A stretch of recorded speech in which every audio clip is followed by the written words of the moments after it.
અને આગળ વાત કરીએ ગુજરાત આયુર્વેદ યુનિવર્સિટીની વિજિલન્સ દ્વારા કાર્યવાહી કરાઈ છે। મહીસાગરમાં આયુર્વેદ કોલેજની માન્યતા રદ કરાઈ છે। 8 કોલેજ નિયમ અનુસાર કાર્યરત ન હોવાનું ખુલ્યું છે। રાજ્યભરની 32 કોલેજમાં ઇન્સ્પેક્શન હાથ ધરવામાં આવ્યું હતું। રાજ્યની 8 કોલેજમાં 57 સીટ ઓછી કરાઈ છે।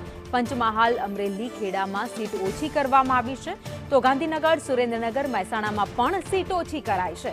જ્યારે રાજકોટની કોલેજમાં 57 સીટ ઓછી કરવામાં આવી છે। કોલેજમાં ખામીઓ સામે આવતા કાર્યવાહી કરાઈ છે।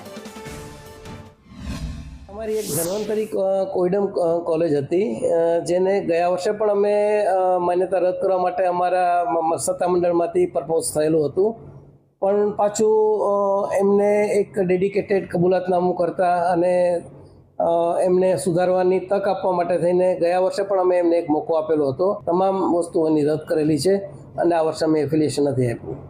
સર, એક જ કોલેજને 3 વખતથી ચાન્સ આપવામાં આવતો એવું છે? 2 વર્ષથી। 2 વર્ષ। આ ત્રીજો વખત એવો હતો કે જેની અંદર આપણે એમને છેલ્લી તક આપેલી હતી કે તમે ગમે તેમ કરીને આને સુધારશો તો તમારું જે ટોટલ એફિલિએશન છે એ અમે એફિલિએટ કરી અને તમને કન્ટિન્યુ કરશું, પણ આ નથી લીધા। એના તરફથી પણ રજૂઆતો આવેલી છે।